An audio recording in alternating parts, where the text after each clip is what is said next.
Alright, this is Christopher Fox once again, and I'm pretty sure people are gonna wondering, gonna notice, hey, Chris, he shaved his face.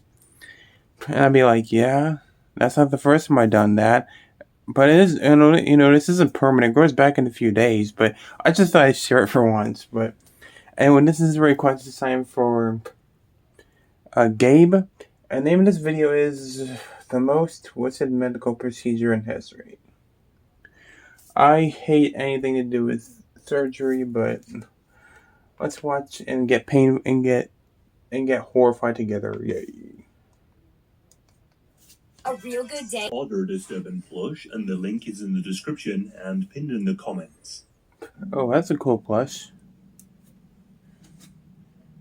It's During like the 20th century, a medical procedure was developed to deal with a host of medical conditions. It was billed as a cure for postnatal depression, schizophrenia, anxiety, and a host of other conditions.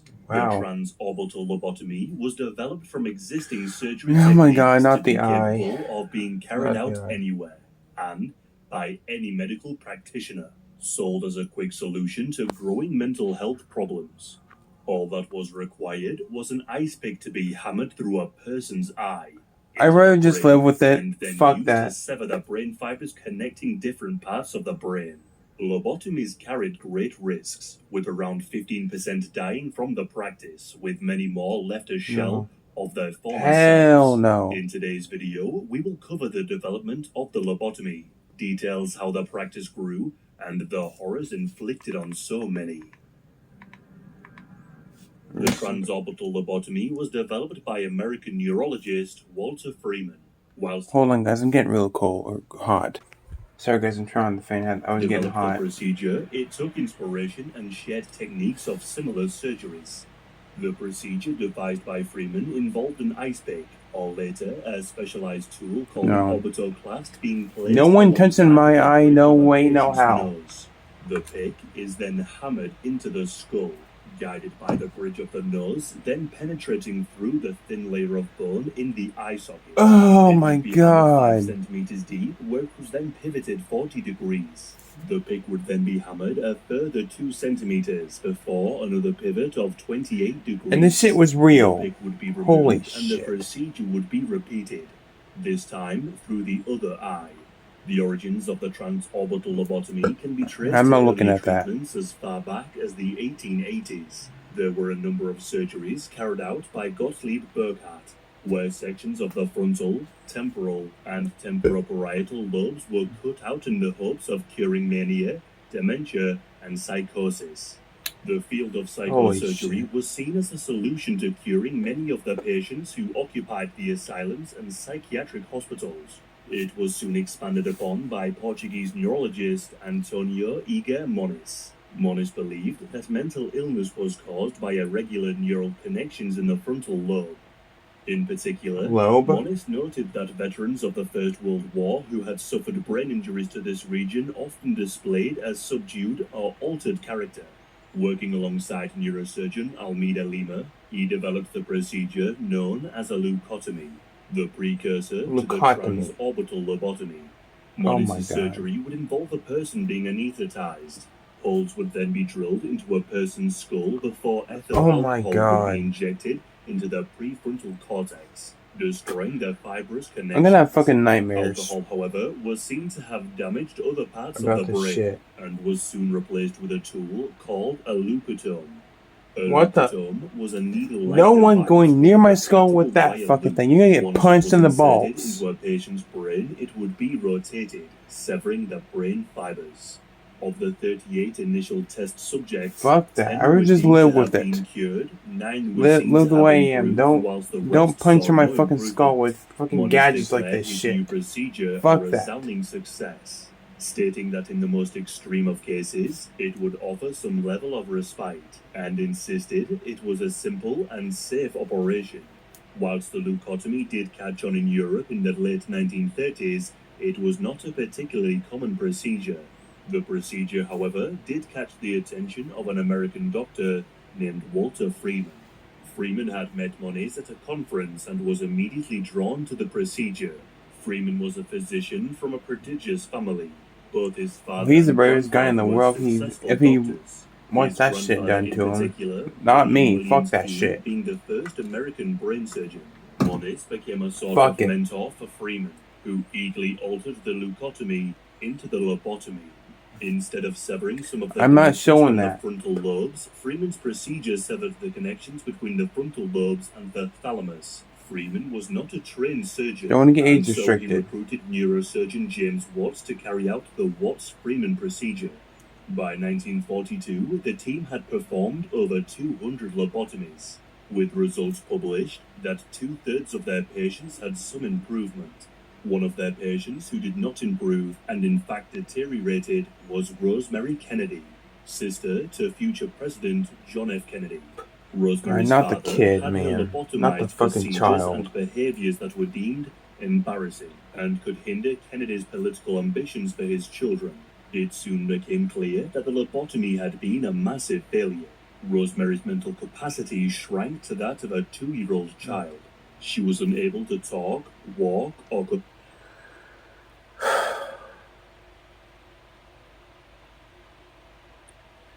I have nothing to say. Let's just fucking continue. control her bodily functions. Rosemary This is making me very uncomfortable, and I hope you guys know that. Hidden from public in an institution, hidden away from her family by her father. Rosemary was not alone in experiencing such side effects, with many left in what was often termed as medically induced I'm surprised this fucking video has As ads. the lobotomy was a surgery, it had its limitations. I'd rather die than have a needle put in my fucking eye. Anesthesia and a trained surgeon.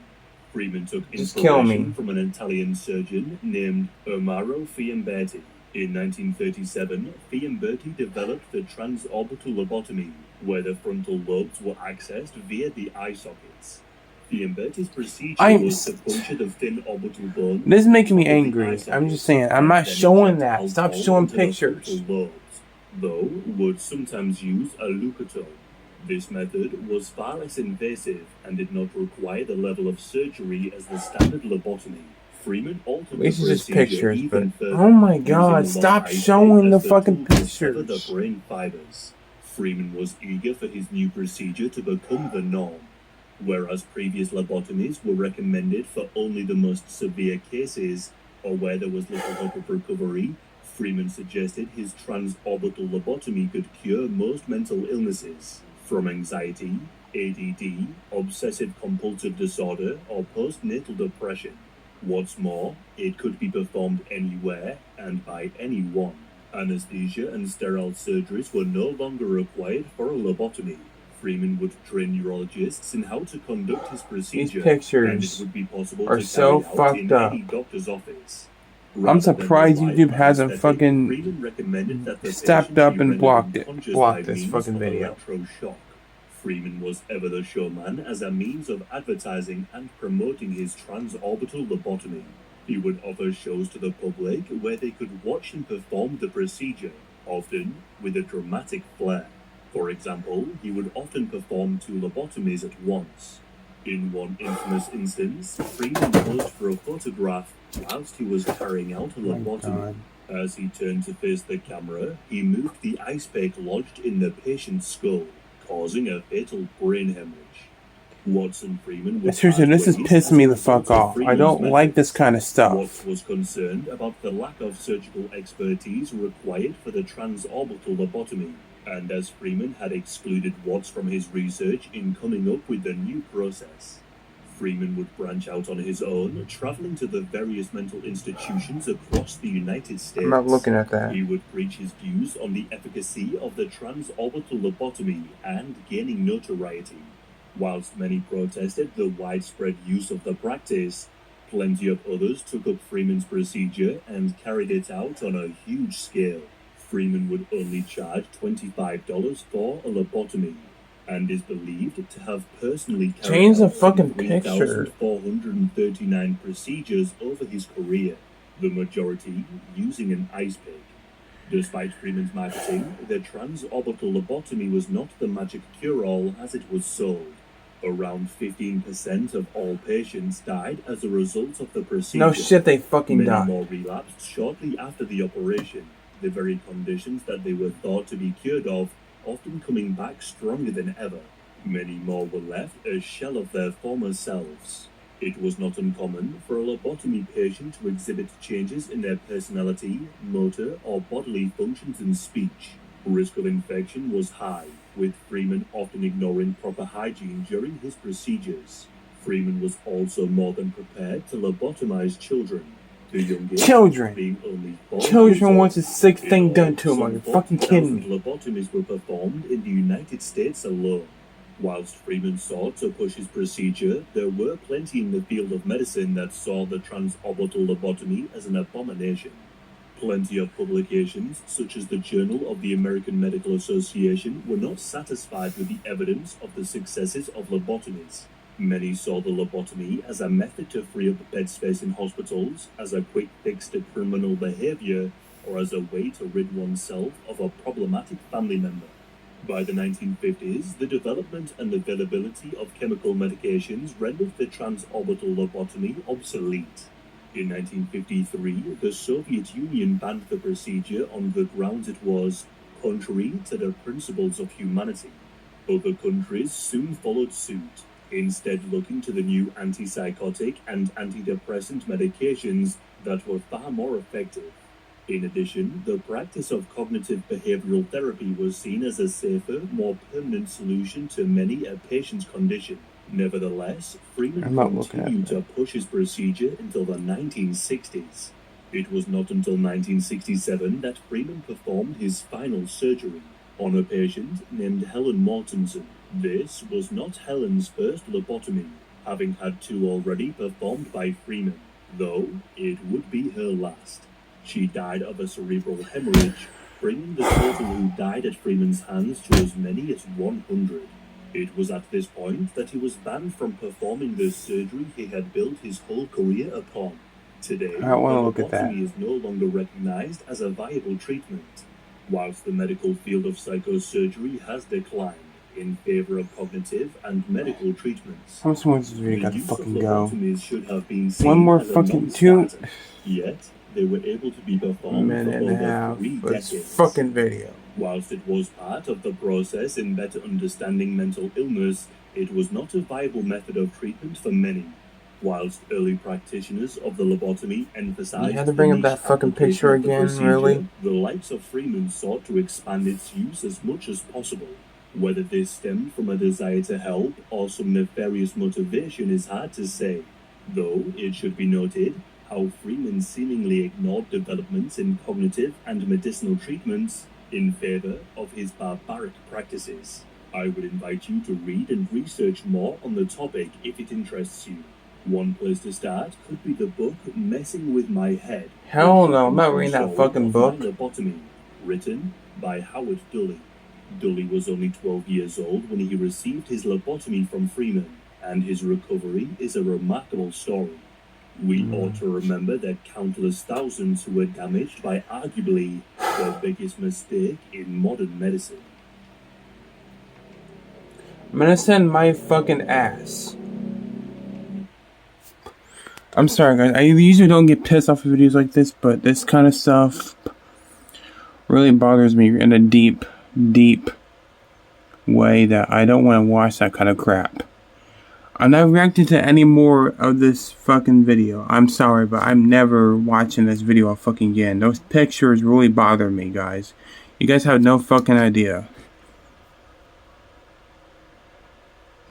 I'm not reading that fucking book, hell. Hopefully next video will be a fucking palate cleanser, because I'm gonna rinse my eyes and ears out with fucking bleach after this fucking video is uploaded. I have no words. Usually I can handle certain violent, gory stuff, but when it comes to medical shit, fuck that. I'm not reacting to anymore. Sorry, but not. No. So with that said, thanks for watching, guys. Hope y'all weren't disturbed like I was. Bye.